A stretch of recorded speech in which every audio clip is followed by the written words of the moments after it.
अस्सलाम वालेकुम and welcome to my YouTube channel. तो आज के इस लेक्चर में हम सीखेंगे रेशियो एंड प्रोपोर्शन के बारे में। So first of all let us discuss the definition of ratio and proportion. Ratio is a comparison of two और मोर नंबर्स, यानी रेशियो जो है वो दो या दो से ज़्यादा नंबर के दरमियान में कंपैरिजन होता है, और रेशियो को हम इस साइन से शो करते हैं। और एग्जांपल ए रेशो बी। अभी एग्जांपल के जरिए भी हम इसको सोल्व करेंगे।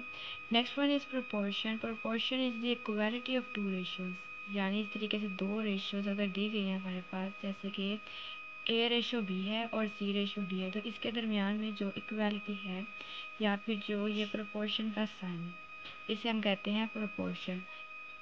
प्रोपोर्शन को डिनोट किया जाता है by this sign, and this sign mean equal to, mean equality. First example is 16 ratio into 12. Now we will solve it. 16 ratio 12। अब इसे सॉल्व करने के लिए हमें कोई ऐसा टेबल चूज़ करना है जिसपे ये दोनों जो है वो कैंसिल आउट होते हैं। For example this is 16 by 12, 2 8 the 16 and 2 6 the 12, so it is 8 by 6, 2 4 the 8, 2 3 the 6, so answer is 4 by 3, or you can write it 4 ratio 3. So here is the answer. The second one is proportion। जैसे कि मैंने आपको बताया proportion क्या होता है कि दो रेशियोज की इक्वालिटी को मेजर किया जाता है। रेशियो क्या है कि दो वैल्यूज की रेशियो निकाली जाती है, रेशियो में इनको डिवाइड कर दिया जाए और सेम टेबल पे इसको कट किया जाए। वाइल जो प्रोपोर्शन है वो दो रेशियो की इक्वालिटी को फाइंड करती है कि अगर हमारे पास दो रेशियो दी गई हैं, क्या वो दोनों इक्वल हैं या नहीं है। अब एग्जांपल के जरिए इसको सॉल्व करते हैं। अब इस रेशियो को हम बटे की शक्ल में भी लिख सकते हैं, 3/6, एंड मैंने ये आपको बताया कि जो रेशियो का साइन है दैट्स मीन इक्वालिटी। तो अभी हम देखते हैं इक्वल होगा नहीं। So same wise 15 divided by 30। अब हम इसको कट करेंगे, 3 1 3, 3 2 3, दिस इज 1/3। और अगर हम इसे काटते हैं तो 5 3 15, और इसी तरीके से 5 6 3, ये मज़ीद कटिंग हो जाएगा, 3 1 3, 3 2 6, तो यहाँ पर भी आ गया 1/2। तो मीन्स के ये दोनों रेशियो क्या हैं, एक दूसरे के इक्वल। सो नाउ प्रोपोर्शन की दो टाइप्स हैं, हमको डिस्कस करते हैं। First is direct proportion and second one is indirect proportion. Direct means अगर एक क्वांटिटी इंक्रीज़ हो रही है तो दूसरी भी इंक्रीज़ होगी, और अगर एक डिक्रीज़ हो रही है तो दूसरी भी डिक्रीज़ होगी। बट इनडायरेक्ट में ऑपोजिट काम होगा कि अगर एक क्वांटिटी इंक्रीज़ होगी तो दूसरी डिक्रीज़ हो जाएगी, अगर एक डिक्रीज़ हो रही है तो दूसरी इंक्रीज़ हो जाएगी। अब हम इसको एग्जांपल के जरिए सोल्व करके देख लेते हैं कि किस तरीके से हम वैल्यूज़ को फाइंड आउट करते हैं।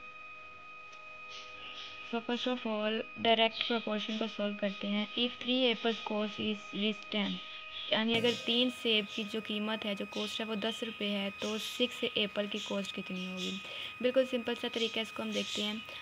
एक साइड पे हम लिख लेते हैं एप्पल्स। एप्पल्स कितने हैं, 3।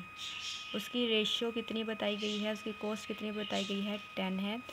तो अगर हमारे पास 6 एप्पल होंगे तो उसकी जो कॉस्ट है वो कितनी होगी। ये इसी तरीके से लिख लेते हैं, एप्पल कितने, यहाँ पर 6 है, तो इसकी कॉस्ट को हमने फाइंड करना है। अब यहाँ पर याद रखिएगा, जो इक्वल के बिल्कुल साथ वाली वैल्यूज़ होंगी उन्हें हम नाम देते हैं मीन का। These values are called mean, और जो लास्ट पे वैल्यूज़ होती है उन्हें हम नाम देते हैं एक्सट्रीम। तो इस प्रोपोर्शन को सॉल्व करने के लिए मीन को मीन के साथ मल्टीप्लाई करना होता है और एक्सट्रीम को एक्सट्रीम के साथ। तो यहाँ पर जो हमारे पास मीन वैल्यूज़ हैं वो है 10 और 6, तो 10 को मल्टीप्लाई कर देंगे 6 से, इक्वल टू एक्सट्रीम वैल्यूज़ है हमारे पास 3 and x, so 3 into x. अभी हमने यहाँ पर कॉस्ट फाइंड करनी है, x को फाइंड करना है, तो x इसी साइड पे रहेगा। 10 मल्टीप्लाई 6, इस 3 को दूसरी साइड पे जब लेकर जाएंगे तो ये डिवाइड हो जाएगा। तो 10 इंटू 6 इज़ 60 डिवाइडेड बाय 3। अभी इसको कट कर लेते हैं, 3 1 ज़ा 3, 3 2 ज़ा 6, इट्स 20। तो it is equal to 20 by 1, that mean is equal to 20। So the answer is 20। अगर 3 एप्पल की कॉस्ट 10 है तो 6 की कितनी होगी? 20 होगी।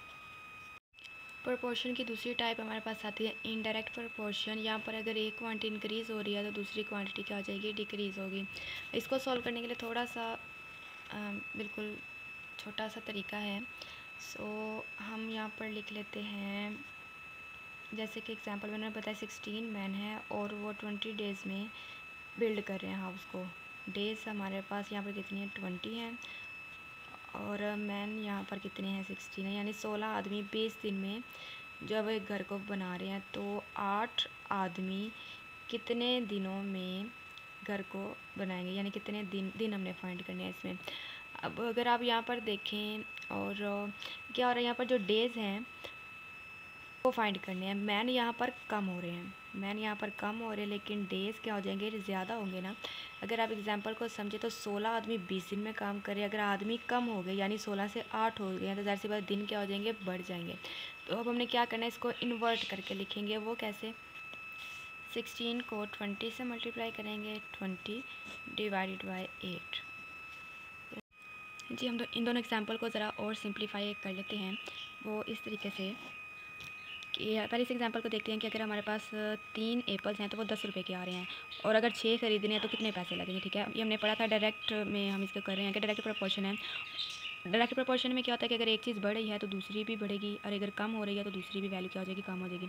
यहाँ पर क्या हो रहा है कि अगर एप्पल्स जो हैं वो जो एप्पल जो हैं वो अगर बढ़ रहे हैं, ठीक है, ये 3 to 6 हो गए ना, तो डेफिनेटली जो उसकी रुपीज़ हैं वो भी क्या हो जाएंगे? ज़्यादा हो जाएंगे।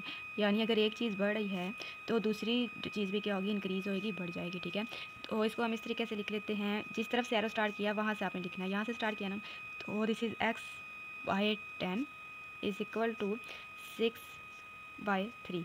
तो x इधर आ जाएगा 6/3, ये 10 उधर जाके मल्टीप्लाई हो जाएगा, तो ये हमारे पास आएगा 60 डिवाइडेड बाई 3 और जब हम इसे सोल्व करेंगे तो ये हमारे पास आंसर आ जाएगा 20। इसी तरीके से जो दूसरी एग्जांपल है वो ये है कि अगर 16 आदमी 20 दिन में एक घर को तमीर कर रहे हैं तो 8 आदमी कितने दिनों में करेंगे। देखें घर तो सेम ही है ना, बस यहाँ पर क्या आदमी कम हो रहे हैं। अगर एक चीज़ कम हो रही है तो दूसरी क्या हो रही है? बढ़ रही है। यहाँ पर क्या होगा? डेज़ बढ़ेंगे और आदमी क्या होते जा रहे हैं? कम होते जा रहे हैं। तो इस वजह से हम यहाँ पर क्या करेंगे? एक इंक्रीज़ हो रही है तो दूसरी चीज़ क्या हो जाएगी? डिक्रीज़ हो रही है। मैंने बताया कि पहले 16 थे तो बाद में 8 हो गए ना, कम हो रहे हैं, इसलिए नीचे की तरफ एरो। इसे भी हम लिख लेते हैं x डिवाइडेड बाई 20 और जहाँ से मैंने आपको बताया जैसे एरो स्टार्ट करना वो वैल्यू पहले आएगी, तो ये आ जाएगा 16/8। सो x इज इक्वल टू 16/8, ये 20 दूसरी साइड पे जाकर मल्टीप्लाई हो जाएगा। Now we will solve it and we will get the answer is 40। यहाँ पर जो दिन लगेंगे वो कितने लगेंगे? 20, यानी 8 आदमी जो है वो 40 दिनों में काम करेंगे। अगर 16 आदमी थे तो वो 20 दिन में कर रहे थे, अगर 8 हैं तो वो 40 दिन में करेंगे। ये हमारे पास तरीका आ गया रेशो और प्रोपोर्शन को सॉल्व करने का।